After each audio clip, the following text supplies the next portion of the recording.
Hi, Jeremiah. So great to see you here. Thank you for coming. Dasha, it's a pleasure. Of course. So I was thinking about how to describe you in a few words. Ooh. But correct me if I'm wrong. Investor, Yep. AI influencer, tech event organizer. Yeah. Anything else to add here? Speaker. I love to speak at conferences, but I think you got me pegged. Yeah. Okay. Perfect. So let's get straight to the point. AI, AI, AI, everybody, everywhere. So there is over 100 events, in-person AI events in San Francisco. Per month. Per month, right? What's going on? There is just a real clamoring for AI. It is the big trend. And I think one of the reasons is this is built upon the other waves of the internet, whether it's cloud, mobile, social, data. It all kind of culminated to this event. And about 20 months ago, we saw that birth of GPT 3.5, which took the world by storm. You could talk to it, could talk back. Yeah. And people were like, wow, this is for real. It was real intangible that everybody could use. And it was that moment the world kind of lit up. Now in San Francisco, April 1st in 2023, there was a massive event down the street, actually very close to here, at the Exploratorium. There was 5,000 AI professionals there. It was called the Woodstock of AI. It was hosted by Hugging Face. And at that moment, I knew that it was on. And from then on, there was just all of these events.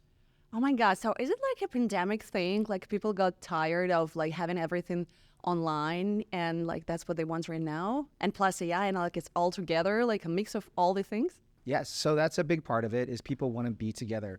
And I think we should point out that it's kind of ironic that AI builders want to be together in person. But I think that's kind of funny, the big right? trend. Yeah, well, I think the thought is that if we can get AI to do the tasks that we don't want to do, then we can spend more time being human, being together, going to the park, talking to each other like we are right now. And the other thing, there's a really weird thing happening in San Francisco. The pandemic decimated the city. There's around 35% to 40% commercial vacancy. So people are really clamoring to connect, and now there's a lot of space to host events. So those two things kind of happening at the same time. Yeah, as an event organizer myself, I definitely agree here. But do you think, because some companies, they still do host virtual events, do you think it still makes sense? Or it's not worth trying even, and it's better to focus on in-person only? You can do both. I mean, with virtual events, you're going to have that global reach that you just can't. And then especially with people that are not able to get here. I mean, AI is a global phenomenon, but what we're seeing is that AI founders and investors and big corporations are setting up AI hubs. It's all happening here in the San Francisco Bay Area. This is really the epicenter, the cradle of AI. Yeah. And a month ago, I put an article together for Forbes called Culture of Innovation, but I think I have more questions to ask you as well. So in your opinion, why Silicon Valley is so special? What is so unique about this place that we don't see in any other places? Dasha, I've been here for 27 years. Ooh. I was an intern in .com, like that first big wave. Wow. And then I was in Web 2 and the sharing economy, Web 3, and now AI. And this is the biggest trend for sure. But I think what is the interesting that makes innovation happen here is there's a number of universities that inspire great talent like Cal and Stanford. But I think a big thing is that people reinvest in the culture. So when people win as a founder, they become investors and they put money back into the ecosystem. And I think one of the big factors is immigrants, people from all over the world. Yeah, you could walk down the street and you're going to hear all kinds of languages, and people are 100%. accepted here. And many people, when they come here, they said, I was going to talk to my friends back at home about these new tech concepts, but they told me it was stupid. They told me it couldn't be done. They told me it can't happen here. So I decided to come to San Francisco. And over 50 years ago, in the 60s, there was the big hippie movement and the summer of love. And people who smoked marijuana and free thinking was really encouraged. And that culture still permeates even through the tech culture. It's part of that. Even Steve Jobs was, in a way, a hippie in many ways. So all of these cultural flavors and things came together to make San Francisco and the Bay Area this place that enables new ideas. Yeah, I have a lot of questions right now. The first one, I totally agree with you. And yesterday we had an event with female founders, and we were talking about why San Francisco is so great to be. And one of them mentioned that it's all about hope. Hope that you can make an impact, that you can, that you can change the future, that you can build something really unique. And I think that's part of the reason, right? What do you think about it? That's absolutely right. And I think everybody's going to have their own view on that. In addition to hope, it's okay to take a risk here. And you can build something, and if you fail, it's okay. You can actually pivot the company, or you could launch a new company. Your reputation isn't destroyed. Your family's reputation isn't destroyed here. You can actually do that a couple of times, not forever. Is there like a limited number? There's a limited number. It's a limited number. And if you can exit gracefully and show you can pivot, it's, and you can show that you've learned from it, the culture here is okay with that. And in many other cultures, you cannot fail. Yeah. Bad things will happen to you. You'll be ostracized from the community. 100%. Yeah, I think people are still free to take a risk here, and that's definitely amazing. But, on the other side, some people say that this culture is also very toxic in a way that everyone is a builder and there is like a never-ending race that you're in. And because of that, there is no work-life balance. You have like health issues and so on and so forth. So how can you commend it? That's also true. Every strength has a weakness.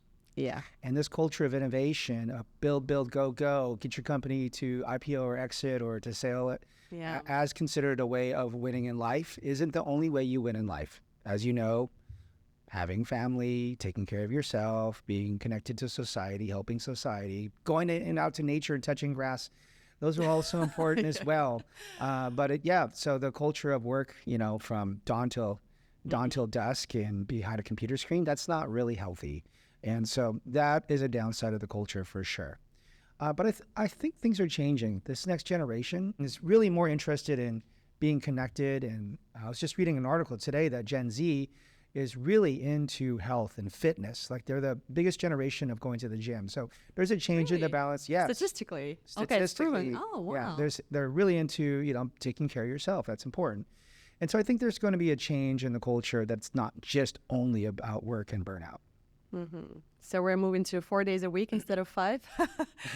Gym, like healthy lifestyle. But I agree with you. I can definitely see this trend. I just was not sure if it's statistically proven. But yeah, and can you say that you have a work-life balance for yourself? I do, yeah. You do? I do. So what is the secret? So I get my fitness done first thing in the morning, and that's before I start every work. day? 5 times a week. Okay, like. Yeah, before dawn, I just get it done. And spend time with my family. I have kids as well, and then start the workday. But I'm working all the time, but I think it's important. The key thing is to pay yourself first. And so what I mean by that is you do your reading, you do your meditation, you do your fitness. You got to take care of yourself. You can't do that first, then you can't take care of your family or those around you or the people in your company who are relying on you. Even for me as an investor, like the fund is going to last over 10 years. So I need to take care of myself because our people who gave us money and the founders who are relying on me, it's a long time journey. And so I expect the founders that I'm backing to take care of themselves as well. Yeah, it's like in an airplane. First put some mask on yourself. Then absolutely, Dasha. That's a perfect metaphor. Yeah. Okay, but going back to immigrants, a question. What is so different about immigrants and how do they actually contribute to the whole ecosystem? San Francisco is built by immigrants and actually obviously the indigenous people that were here as well. So we have the indigenous people, Mexico's here, the Chinese helped build the railroads, the Italians are in Little Italy. There's just a real mixture of all these cultures that have built San Francisco for over 100 years ago. And now, because it's connected to the Pacific, we have people from Asia flying here, people from Europe. It is truly a mixture of all of these cultures all in one place. And each culture brings a different lens, a different food type. By the way, you can see all these restaurants. There's a lot of great food in this half, right? What's that? There is a lot of great food here. Yeah, and there's a large Russian community, large French community, right? Yeah. There's lots of communities coming together. And so that's kind of that new flavor. And each of them brings a different style to tech, and they have a different way of thinking, and those are all applied here. And the cultures just kind of mesh together. You also see this in New York as well. True. Yeah. And then here in the tech space, like people from all over the world. The interesting thing is, typically, I mean, not everybody from every country arrives to Silicon Valley. It tends to be those with the big ideas. Like you said, the people who have the hope, the people that are willing to innovate. And so it attracts the best people from around the world that want to come build, and they come here. But do you think we live in a bubble here? kind of. Of course we live in a bubble, yes. We definitely live in a bubble. This is not representative of the rest of the world. And so that's something people forget, like the adoption that happens here. Like you and I, we walk out in front of the street, we see self-driving cars, right? It's like common to see. We see cars driving around and there's nobody in them. Yeah. Like the way it moves, right? At first that was kind of spooky, you know? Right, now it is. I got used to that. It's totally normal. There's scooters everywhere. So it's not spread like that in the rest of the world. Yeah, but you know, it's very funny because when friends visited from somewhere else, they're like so impressed by these self-driving cars. It's really like a tourist attraction for them. Like they're willing to take a ride and test it out. I think it's great. And that's amazing. No, 100%. This is something like you kind of have a feeling like you live in the future, you know? And I mean, it's even, you know, it's fantastic how normal it is for us already, you know, how fast we get like adjusted to all these innovations and they become our reality. It is. I wanted to bring up one other point I just thought of around immigrants. Yeah. A majority of the startups are founded by immigrants in Silicon Valley. And if you actually look, most of the tech companies are run by people who are not born here. The big tech companies, like the Indians from Asia, they have the most CEOs in some of the biggest tech companies here in the world. And I think one of the reasons is you can come here, do that, take that risk, and you can get world famous and frankly wealthy in 5 to 10 years. So it's like, what an opportunity. There's not a lot of places in the world where you can do that and apply your brains and go for hope, as you said, Dasha. Yeah, no, I agree with you though. You know, like my parents, they kind of think that I live in a terrible place because what they watch and use, they're like, oh my God, why our daughter is so not lucky? Why does she live in such a terrible place? I'm like, Mom, come on. Like, I mean, it's all good. So the way it's presented, you know, from outside sometimes can be different. San Francisco has extremes. So there's extreme tech innovation happening and high tech, but at the same time, there's another part of society that has been left behind. So there's this real dichotomy, and it's all happening in just the city is only 7 by 7 miles. It's actually pretty small. And walkable. It's totally walkable. But so the media picks up on both of those, but they never show anything in between. So it's just all you see is the extremes. Yeah, I definitely agree. But I hope that in future we'll work on that too. With not like with all the negative sides, and we'll make our city even better. At least that is my hope. That is the hope. Yeah. Okay. And let's switch probably to AI, right? Right. So how do you see AI evolving over the next 5 years? What are the main trends? I know you speak a lot at different conferences about that, so I'm so curious to learn more from you. Yes, thank you. So I'm part of Blitzscaling Ventures, which my friend Chris Ye founded, and we're advised by Reid Hoffman. And Reid Hoffman is, you know, the founder of LinkedIn, and, you know, he built Coke. He was a PayPal mafia. Very well-known guy. Okay, great. And I was recently at a dinner with Reid and the team, and he said he can only see, oh, by the way, he's on the board of Microsoft, and he's a major investor in OpenAI. He's like the center in AI. And he says, Reid Hoffman says, he can only see 2 years out.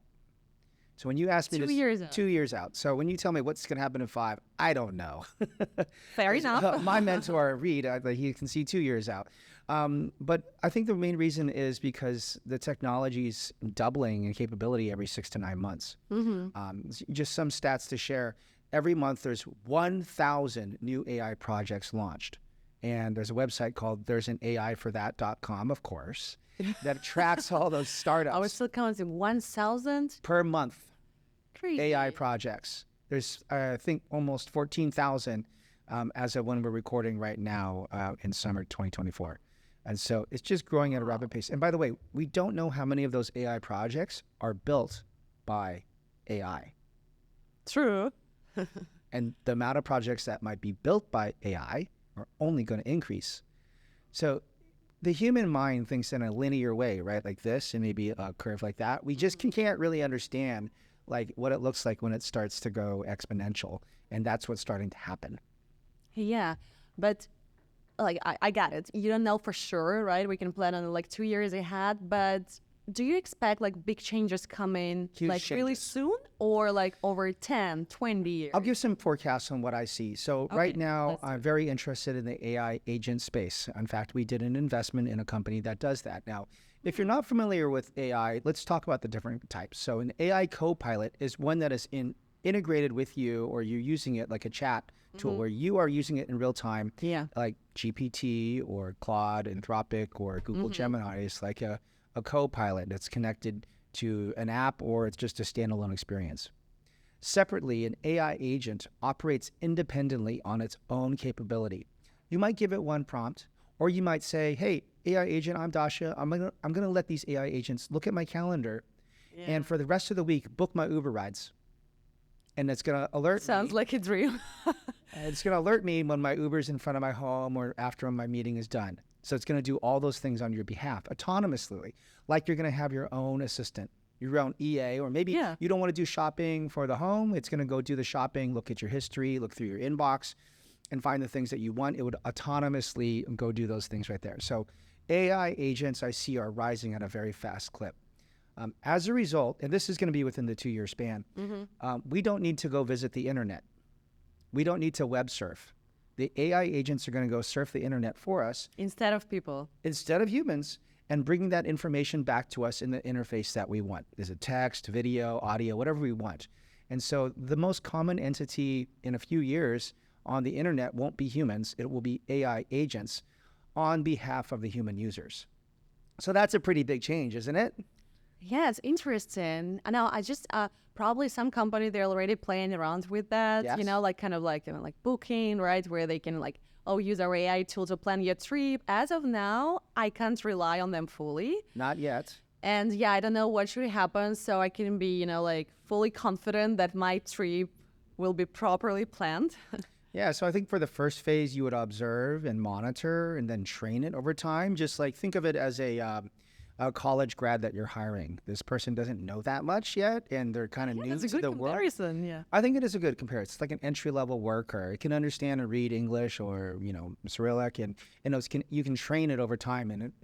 But don't forget, they learn.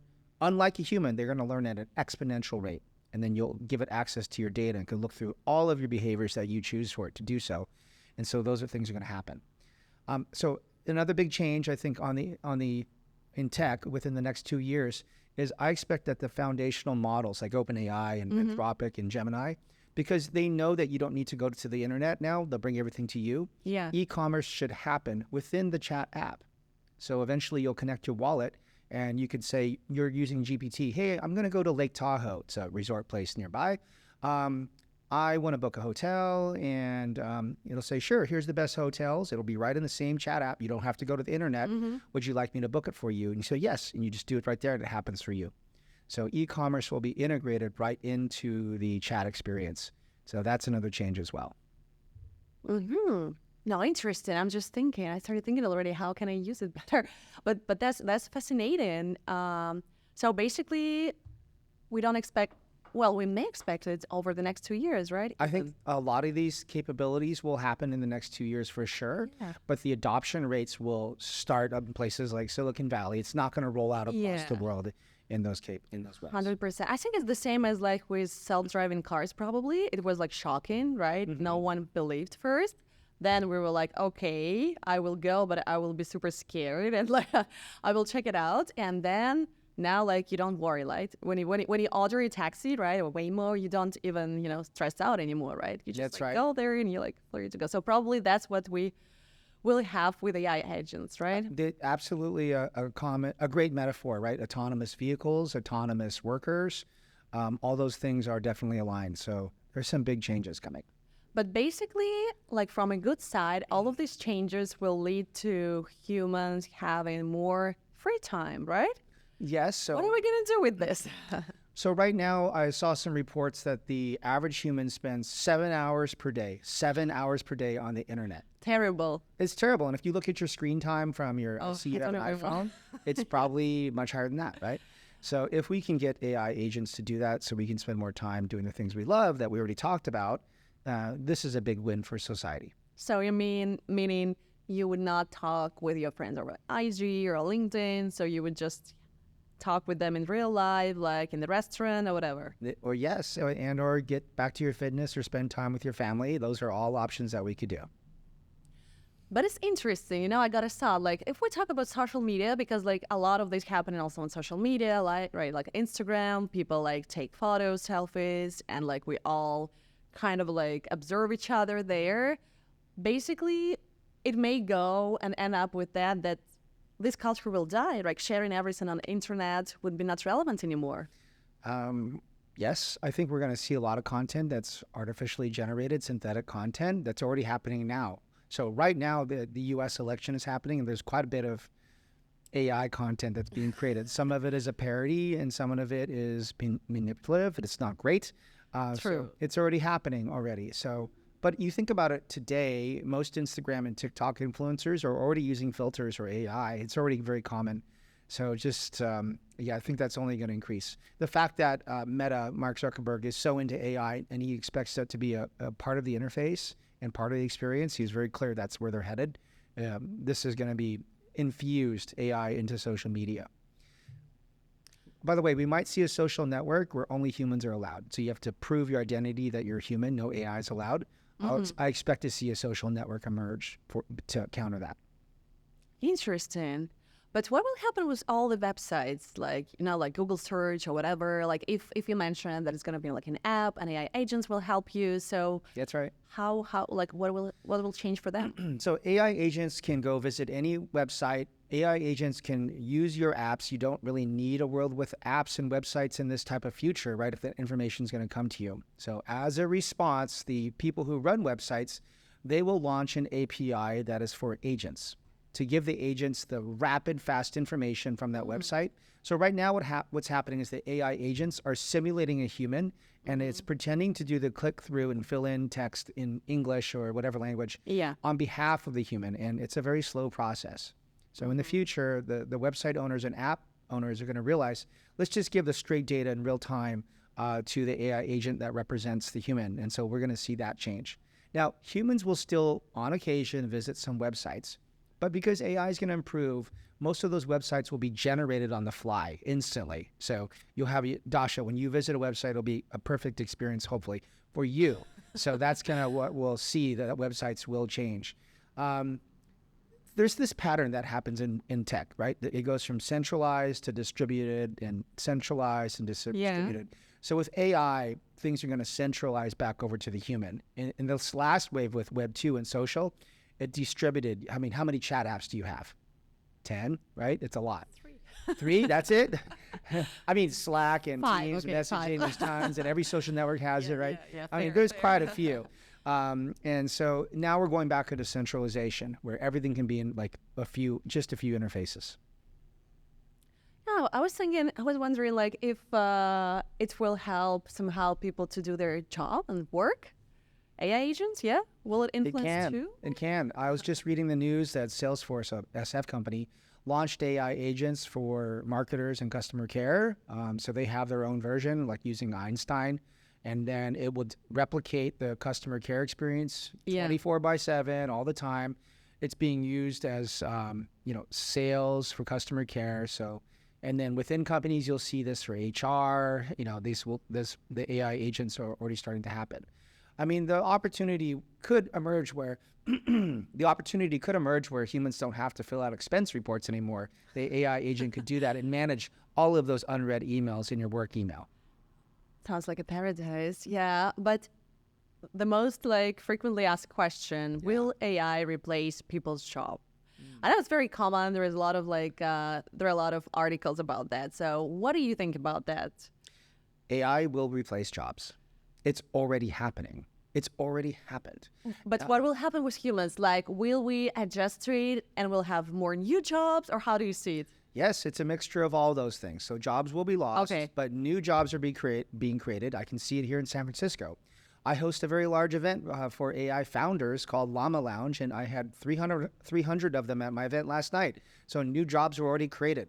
And there's AI managers within big corporations. There's a new title that has emerged called Chief AI Officer in the C-suite. Yeah, well, it used to be like the Chief Innovation Officer or Chief Metaverse Officer. So they just changed their title with the trends. So yes, new jobs are being created. And then we do need to think about a new way to spread resources, because if the world is more efficient with technology, then we will need to make sure that nobody's left behind. And so new topics have emerged to counter what happens when AI is so dominant, when you just don't need as many human workers. And those are the topics I'm sure you've heard, like wealth allocation or distributed rewards types of systems.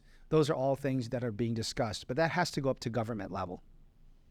Yes, I agree. And I think it's also like pretty much normal because with every kind of like, let's say, an industrial revolution or every big change, somehow we change like the style, like the way we live, right? And we adjust because people adjust pretty fast. And then we learn how to work with it, how to deal with it, and we create something new.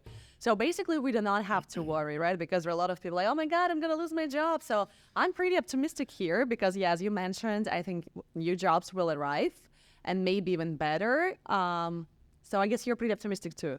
Or not? I'm optimistic, but also a little cautious. I understand there's going to be societal impacts. So maybe we could think about the roles or the behaviors that AI is unlikely to be doing a good job at. So leadership and strategy. In law, you're still going to need litigators, people that connect to others for relationship building and building trust, whether that be sales or customer care. That's an interesting. So trust, it's something that probably I cannot no, not quite work with. Not quite. The human trust will always be higher. So certain types of sales roles and customer care will still be very important. Building events and community. These are all things that AI won't be great at. No, interesting. I started thinking about trust because have you watched this movie, She? Her. Sorry. Her, yeah. Yes, I have. Where, like the guy falls in love with like kind of like AI Samantha. assistant. Yeah.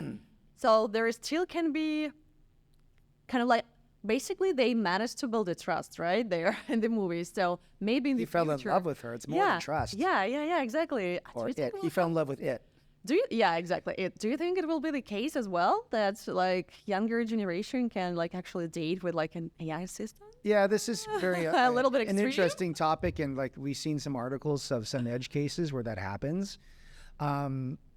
Yes, that happens in some cultures already where people are lonely, and so they're relying on because AI like for intimacy. founders are lonely, right? It's one of the main problems that we have like here in the Bay. I think there's a broader use case, a bigger portion of the population we should talk about. Right now in society, specifically in American society, there's the highest rate of anxiety and depression that's ever been recorded. And I'm sure that's happening in other cultures as well. There's a whole host of reasons why that's happening. I don't need to get into it, but they don't have access to therapists or to mental health care. And now AI can do some of those things to help them with that. Not all of the things. AI technologies for mental health are always available. I've had anxiety in the past, so I understand. And sometimes when I've had those real struggles, it was at 2 o'clock in the morning, 3 o'clock in the morning. There's no human therapist there that could have helped me. So I use like the Calm app, Headspace app, or listen to videos to, work through some of those things. The higher level would be to use AI for mental health. And so those are some things that I'm tracking, those trends, how society could be benefited from those types of technologies. And they should be at a lower cost. Human therapists are not cheap. They're not cheap, yeah. And I definitely, I see a lot of potential for AI in terms of like healthcare. And I guess mental health is a very burning topic right now. I see more and more projects appear that like help humans to go through mental health. But I just want to take a step back and it's really interesting because you mentioned there are a number of reasons of that. I definitely agree that mental health issue does exist in the USA, and it's a big problem, big problem. And like personally, for me, it's very interesting to see why is it so. If you can just name a few reasons, because you mentioned them, I would be really curious to learn. Oh, this is a big topic that could be its own podcast, but I mean, yeah. But just briefly, because I was thinking a lot about that, and it's something that bothers me, especially like I have 2 kids and they're growing here, and I'm like, what's wrong? Like, is there like an issue with the society or what? How can I avoid so my kids have live a happy life? Yeah, well, technology has been one of the causes for depression, anxiety, and FOMO and online bullying. It has absolutely contributed and enabled that. Controversial, yeah. Yeah, it's not. I mean, we should address it and we should talk about it and find solutions. So I'm open to that. But also, there's just a lot of political unrest in the United States here, and there's also real income diversity, and the younger generations even struggling to get on top of their finances. So there's just a lot of reasons for these things to happen. So it's multi-factor. I agree. So technology is the reason of mental issues, and technology is here to help. It is one cause. Not every problem originates from yeah. technology, but it's also at the same time a solution. So when I think about technology, I think of it as like fire. Like when humans were able to first grab fire, they shot up in the evolutionary stack because they could cook food and get more nutrients, and their brains grew a lot faster. Yeah. But at the same time, fire was used for weapons, right? You know, and you can burn yourself. So I think of technology as like fire. It can be used for good and bad. It's actually a reflection of the human condition. Bravo. Thank you. No, that's really amazing. Amazing comparison. 100% agree. And, you know, I also wanted to ask you a little bit more about the tech events you're hosting. Oh, sure, cool. Because I think it's really interesting because I also host a lot of tech events. But when I saw you, it's really caught my attention as well. So Llama Lounge. So what do you do? How did you come up with this idea? Because you've mentioned that you saw that like in-person events were back. What at the time when you thought about hosting your own event series, or how did it happen? So, and what is the reason? Remember that when we first started talking about the Woodstock of AI? Yeah. So there was 5,000 people there. And for some reason, somebody brought physical llamas. They might have been alpacas. I don't know the difference to the event. And I looked at it and I looked at it. It didn't spit on me, thank God. And I said, you know what? I need to put on an event series. And it came to me, Llama Lounge. Now, there's 100 AI events in San Francisco per month, and most of them are called like Gen AI this or AI that or machine learning that. So true. And you can't tell them apart. So I wanted to have a really catchy name or a brand. To stand out. That's right. And there's nothing like an alliteration, Llama Lounge. And so I went with that. I also partnered with a great agency, Sitebox, who built the logo. It stands out, and so it's built this brand. So the typical anatomy of a Llama Lounge event is around 300 AI founders and about 50 to 100 VCs. And they all come together, and we carefully review the submissions on who can apply. Mm-hmm. And 10 AI founders are selected to demo, and they each get their own standing demo tables, and there's a sign. People walk around kind of like a trade show to go and learn from them, and they make lots of new connections. And then there's some speed pitches where they get on stage. I also do something really ridiculous and frankly stupid. I have a giant conch shell, snail shell, and I blow it. It's very loud at the start of the event, and it triggers. It's like a ceremony. Oh, yes. You can go find the videos online. And I'll join the next one. You should. Person. It's ridiculous, and you'll laugh at me, but you'll never forget a Llama Lounge event. Even though there's 10 other AI events happening on the same night, we usually have a line for people that want to get into Llama Lounge. So Llama Lounge 12 was last night, and we've got a number of events lined up for the rest of the year. It's just a great way for the AI startup ecosystem to get together. Are you interested in coming? Of course. You're in, VIP. I am in. I wanted to join it actually yesterday and before, so I would gladly come and join you and support you. Sure. Really interested in. And I've also heard, and I'll have a follow-up question after this one, that each startup gets like, how many, 30 seconds to pitch? Yes, each startup gets, they have their table and people are walking around talking to them for hours. Yeah. So there's like deep relationships that build. And then we do rapid 30-second pitches. And it's enough time for you to state the problem, state the solution, and then how you can improve whatever the business case is doing. I'll also add that out of the 10 startups, it's a minimum, 3 of them are women founders. I love it. But often it's 4 to 5 women founders. And it's just, sometimes we have to reach out and find them. They just don't even apply. So, but the word is spreading that Llama Lounge loves women founders. They should come and get a slot on the floor. You brought this topic now. I'm so excited. I was like waiting for you to finish to ask you the next question. So why do you think there is an issue with not enough female founders even applying? Because, you know, I talked to different startup founders and they're like, oh, we're looking for like female software engineers, for example. Can you help me? Because like I'm a big women in tech advocate. And they're like, you know, or like to different accelerators, and they say, yes, we have an open call for female founders, but there are not enough, like no one applies. Or the other thing is that we would love to hire female representatives in tech, but maybe the level of their knowledge is not enough yet or whatever. So what are your thoughts on that? Like, how can we actually encourage more women to be in tech or to get these jobs, to actively participate in different acceleration programs, get funding from VCs? Too many questions, sorry. I hear their overarching question. And in general, there's just more men in tech at this time. And that goes way back to grade school, right? And the way that kids are encouraged one way or another to be involved in STEM and STEAM. Yeah. So you have to go back to the start. And as a society, we have to address that. I don't speak for women. I'll never pretend I do. There are numerous women groups in AI, like founders. In some cases, they stay together as a group. I have to like go find those groups and then say, hey, we want to feature you or your members. In some cases, they're like, I don't want to go to an event that's all dudes, but we want women to come because we don't want to be all dudes. So we have this breakage that we have to open that. So on average, there's been 560 founders that have applied to demo. Okay. And I counted around only about 10% are women.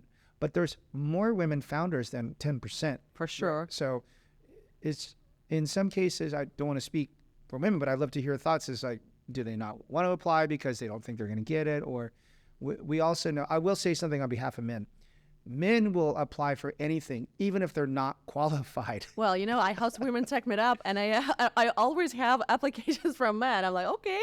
Well, I mean, really, yeah. I love allies, so I'm okay with that. But that's funny, just to your point. So yes, men sometimes are overconfident and overstep. I think confidence is a part of the reason here. And we talked with like a lot of women who are also attending like my events, and it's in a confidence issue. And what I also heard from women is like it's really hard. Like for example, if I will go to Llama Lounge, I see like 100 of guys around me. I feel awkward like right away. I mean, I'm not talking about myself personally, but in general, like Right. women feel a little bit awkward because they don't even know how to, start this conversation. Because imagine there is like a group of 7 guys and you're like, and what I've also heard that typically, like even if we take, I don't know, let's say software engineers, guys are like a bit like kind of like arrogant. So they will look at a woman like, oh, what? You can code? Really? Are you sure? So that's what I've heard from women. I'm not sure how do you really feel? You can tell me, but that's what I've heard. Well, I want to respect any opinion, and I'm here to listen and learn on that topic. And if that's how people feel, then we got to respect that. Then we should say like, okay, guys, there is a woman. Let's talk to her.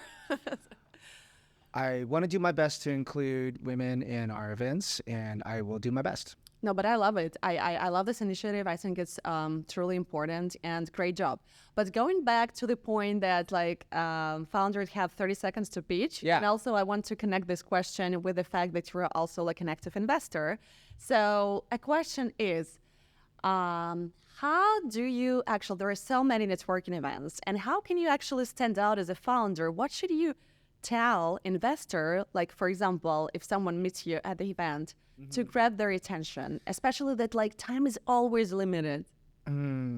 Okay, so it's an advanced topic because there's so many things to think about. So one of the things that investors are struggling with is there's numerous AI markets that are overcrowded with 10, 20, 100 startups in one category. Yeah. And honestly, if you're trying to pitch an investor and you're in that category, unless you're the clear category leader, we just don't really even hear it. So making sure you're picking the right market is really important. For example, AI agents in customer care or in sales, that is such a crowded market. Or AI co-pilots for no code, that is such a crowded market. It's like investors really struggle with how to find the winners there, if at all, or they'll just wait for that market to like settle out and de-risk. Means startups die, and so they may not even deploy. So that's kind of an issue, is getting in the right category. Number 2, a smart thing for a founder to do, and you need a little bit of time, is to ask the VC, their investor, what are you looking for? Which category are you in? What do you invest in? And if it's not the same match, then you don't need to really pitch, but you can ask them, do you know anybody that invests in B2B or in security or in consumer apps or startups that spread? So understanding that each investor has their own specific flavor that they're looking for. Yeah, I agree with you. But in terms of, like kind of like catching phrases or like kind of like elevator pitch, if it's still alive. Oh, okay. You want the really snappy stuff. So VCs hear a lot of pitches and they need things really snappy. So sometimes the comparison is just needed. we're the AI agent for this market, right? Or we're the GPT for, farming, or we're the Uber for food, right? Or it's just got to be really like, so they can instantly translate it. That's I've heard it. So comparison do really help. Comparison to a familiar market is a good thing, but then also getting that really tight pitch down on what is it that you do and how you improve things. That's something that's required, and so that elevator pitch is going to be needed. And so that's actually why we do that 30-second pitch. That shows clarity of thought. You just don't get a lot of time to get all your points out, and so they're forced to be really succinct in their pitch. Yeah, here's one other really thing I do. Yeah. On the event page for the Llama Lounge events, we list their company name with a URL, and they have up to 7 words only to describe their company. So I do that to force clarity of thought. 7 words. Make their life so complicated. Well, if you can't say it simply, you just don't know it. So that's kind of a test, and that's kind of what we're also filtering for. Well, but like it makes a lot of sense, because if people go to the page and they see a lot of companies, they will not even read all of these, like paragraphs of text. That's right. And 7 words. It does help a lot. But I bet it's like a little challenge for founders sometimes to come up with this, great description. It is. Yeah. But they do have a great aid, AI. AI, so GPT, Claude, and Gemini will help them actually solve that right away. Probably, that's true. Yeah. But also another question to you as an investor, right? You mentioned that it's so challenging to see which startup is a potential winner. So how do you decide? How do you make decision? How do you choose? What do you use for due diligence or whatever? Sure, great question. It's so complicated, I bet. It is. So I'm seeing hundreds of startups, like their decks and their websites per week, because of Llama Lounge, right? And because I'm reviewing who can come and people are applying to demo. So do you actually invest in those startups who pitch sometimes? We have. Okay. So I probably see more than most VCs because of that. Llama Lounge is one of the largest and longest running AI events in San Francisco, therefore the world. So I'm seeing more than probably than 99% of most VCs, I'll just guess. So we have a unique filtering system. I work at Blitzscaling Ventures. And so Chris Ye and Reid Hoffman taught a Stanford class, which became a book called the Blitzscaling. And many AI founders know that book. And it talks about the winners in Silicon Valley and how that is, right? And what we do is we've created a scorecard, which the team has taught me how to use, and we're looking for certain criteria. We're looking for startups that spread, called viral effect. Today, sometimes it's called product-led growth. And interesting. And then secondly, they have network effects. It means as every user participates, or client or customer, the value increases for everybody else. Now, Reid Hoffman is one of our LPs. He's given money into the fund, and he's also our special advisor. Reid actually reviews the deals that I bring forward before we invest. So there's a certain criteria that we're looking for that is based upon how Reid's investment track record has looked. So Reid built PayPal and LinkedIn. He's on the board of Microsoft. He also invested in Facebook and Airbnb and OpenAI. So they all have those same some expertise. Definitely. I'm very very grateful to work in the team with Chris and Reid and Jeff and Scott. And so those types of features we're looking for. Do the products spread, and do they have network effects? Yeah. Those are the key criteria that we're looking for, because it might be a company that would be the leader in that market. Interesting. Okay, so you have a lot of help to make these right decisions. Well, I guess it's still pretty challenging. I'm getting trained on the methods that have been successful in the path. I wouldn't say I have a lot of help, but I'm learning under the team. Yeah. Yeah, that's great. So that's a good thing to have for sure. Yep. But also, another thing is when you listen to startups pitching or talk to them, what are the main red flags that you see? If it's not about technology, but but technology is only one part. There is also team, right, and so on. So any red flags that you see and you're okay, maybe even the product is great, but no. What can actually attract you rather than the technology itself, or vice versa? So we'll invest in first-time founders. That we'll do that. We will, but when there's a sequence where they've had numerous track records, then that's obviously even more attractive, because prior behavior is a great indicator of what could happen in the future. So we look for that. The thing that we really we have a scorecard for founders. I can't tell you all the secrets in it, Okay. but one of the things that we look for is, are they able to learn and relearn? And we look for behaviors in that. Were they able to pick up new trends? How fast do they do that? Is it like a behavioral interview kind of thing? On a light way. It's not like we're like making them do tasks in a laboratory or anything, but you can see from their track record, even on LinkedIn, and what do they talk about, like, some of those behaviors. So we're looking, can they learn fast? And there's ways to test that. We're also looking for, can they assemble a team and show leadership? Are they able to communicate to the market? Because it is a crowded market, so you have to have those skills as well. Mm-hmm. So there's a number of things that we look for in the founder scorecard. Yeah, it's interesting. But in general, like if we compare like product versus team, what would you pay more attention to?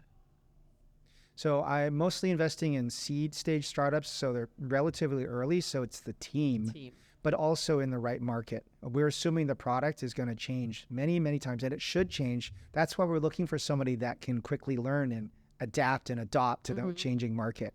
So the team is a big part of that. But when we say team, what do we mean? So there's a founder or two founders typically, and then the engineers or the product people, and sometimes a marketer that they've assembled around them. But what do you expect from them? Like, I mean, you look like the expertise or like... Yes, we're looking for deeper expertise. Where did they work in the past? What roles did they have? Do they have some interesting educational attainment? Do they publish papers? What have they built in the past? Sometimes we might look at their GitHub commits. How much have they actually coded? So there's a number of things that we can look for. Also, I'll add is we also get referrals from other VCs that have invested, like the angel investors, and we'll talk to them or we'll talk to their customers. We'll do a 360 review around that founder. Sometimes we'll even tell the founder we're doing that just to understand a little bit more about that. And by the way, the founders are doing the same thing to me. They have plenty of choices of VCs they can choose. They're doing reference checks. They're looking at me. Does this guy do what he says? Like, is he credible? Like, does he do anything stupid in public, like blow giant, snail shells? Like, things like that. Him. Yeah, we're in. Yeah, or hate him. But it's a good way to see, are you a match? Because it's a long-term relationship. Well, yeah, it's like a marriage, 100%. Like, I mean, at least for like 5 to like 10 years. Yeah. It's usually like 7 years. I mean, we're doing early stage, so it could be up to 10 years. Yeah, but also to this point, because you mentioned that startups evaluate investors too, what else do we see bring to the table rather than a paycheck? Oh, a lot What of are things. Unique things that make Sure. So some of the big VC firms like Andreessen Horowitz are known for bringing like consulting type of enablements, even marketing services. Pear Ventures does a great job. They have 3 recruiters on staff to help hire tech talent. That's a big thing. Didn't know about that. That's cool. Yeah. Most of these VC firms now have accelerators where they kickstart them, and they also give them capital. Some of them connect them to industry experts. But I'll tell you what we do. So we provide expertise on how to scale. So Chris wrote the book with Reed, and some of the founders we've invested in got to have dinner with Reed, which is, he's a very busy man. So to have that time with Reed and get his insights on the market has been key. But also I've helped a number of our founders get to speak on the TED stage, TechCrunch Disrupt, press and media, connect to clients. And so there's other ways we could help them. And Chris and I speak at conferences. So we talk about the startups, so we actually amplify them as well. So that's how we try to help out in the ways that we do. No, it's amazing. No, it's definitely, how founders have a lot of choices, right? And many choices. And that's great. I mean, because now they can really like spend and dedicate some time, to pick the right investor. What do you think should be their like main homework before they start fundraising? Many venture funds, they describe it differently. What is the best like tactics or strategies to target investors? Do you have any tips here? Yes, we're looking for startups that want to build products that spread and add value to every user. Like there's only a few VC firms that are really focused on that type of thing. We do that. NFX does a great job at that. There's some other firms out there, Maven Ventures. So there's like a group of VCs, and we will work with them, by the way, that fit that type of category. You want to pick 1 or 2 of those to be with you during that journey. So it's thinking about constructing your portfolio of VCs that can help you. But also you want to have a VC that's maybe good at marketing, one with deep technical expertise, another VC that can find other VCs or institutional money that can bring you more money. So you kind of want to have this mixtures of VCs because in many ways, they're like advisors or extensions of your team or part of your team. Some of them take board seats as well. So yeah, you can think of them as part of your extended team. And so you have to create a portfolio mixture of your investors. I agree with you. And maybe wrapping up our conversation, Sure. of course, I want to leverage this opportunity to ask investor any fundraising tips for the founders. A lot of founders are fundraising right now, and these questions, like, they're always there. Any tips from your side? I think I went through a lot of the things that we're looking for. You did, yeah. But just like, like in general, if we make them not in specific to like Sure. just your fund. So I'll tell you what I'm looking for, because there's so many startups in the pre-seed and seed, is you kind of make sure your website is like really good, with the clear value prop. And there but it's got to be there because we don't have a lot of time, and we're going to open it for sure. 2 is there should be a recorded demo, 5 minutes max, of the product. With you talking like a Loom style, with you talking as a founder and the product actually working. We got to see that, because we're not going to have time to do all the Zoom calls that we're requested to do. And the deck needs to be fantastic, matching all of those things that we talked about. What does it do? And there's like some rules around like 10 slides, or some people look for that, sometimes 30, just depends on that type of that company. But those things are really required on that. And also clean up your LinkedIn, like make sure it looks great, because we're definitely going to be looking at your LinkedIn accounts out there for sure. Okay, so website, LinkedIn, recorded demo, get your slides nice and tight, clear value proposition. It's like all those things need to be there. So yes, like a kind of like a little like fundraising checklist, right? These are all standard things that I don't think anybody would be too surprised, but a lot of founders forget to do this because they're only focused on building their MVP, and they forget about how they present themselves when we have 10 other companies that look like them. Like, it's just very hard for us to know. Like, and why do you think like storytelling is so important? Especially, I think it's a very Bay Area thing when founders like invest a lot in storytelling and everyone wants to hear a story. Or I think even like a new trend now is not even a story, but like feeling or experience that your company can like let you have. What do you think on that? Yes, because you need to stand out from the 10 other companies that look just like you with the same technology. So the UC companies, they're training them this way. YC and 500 Global and Techstars, they train the founders for demo day to have that clear story and to even be a little bit vulnerable in your story. Like, I had this personal pain, I wanted to solve it to make my kid not be sick anymore. Like, you expose all of that so you have that feeling. Like, that is kind of like to stand out in the market is needed. Meaning that the marketing plays an important role more and more. And the founder persona is just as important as the product itself. So you're selling this whole package together. Yeah, I guess personal brand, and yes, I think it matters a lot. In the early, especially with the early stage when we were betting on a team, the personal brand matters a lot. But I've also heard one thing from an investor once, if he said that if he is going through a LinkedIn profile of a founder and he said he sees that he does a lot of public speaking or invests a lot of time in LinkedIn, he's like, oh, does he have time to build a product? And I found it interesting because I think that personal brand matters. So how do you what do you think about that? So it's common but not required that a team, 2 co-founders, is a technical lead, and then there's a business COO, CEO, CMO type that does those market-facing things. So that's often but not required where VCs want to see you do a dual team to do those things. So then that's totally fine to do that. Okay, awesome. And last thing on that. Founders can be really efficient with all that go-to-market and social media because they can use AI. So any VC 100%. That is discounting a founder that might be using AI is not doing a good job. They need to look further. Maybe they're being hyper-efficient. Yeah, no, I agree with that. That's true. Okay, and last question. Your 3 favorite places in San Francisco? Oh, gosh. Okay. Unexpected. Number 1 is probably the Ferry Building, which includes Shack 15 and all those great restaurants. There's hundreds of founders there right now in that private club, and people are working and doing things together. Number 2, I'll say that for later.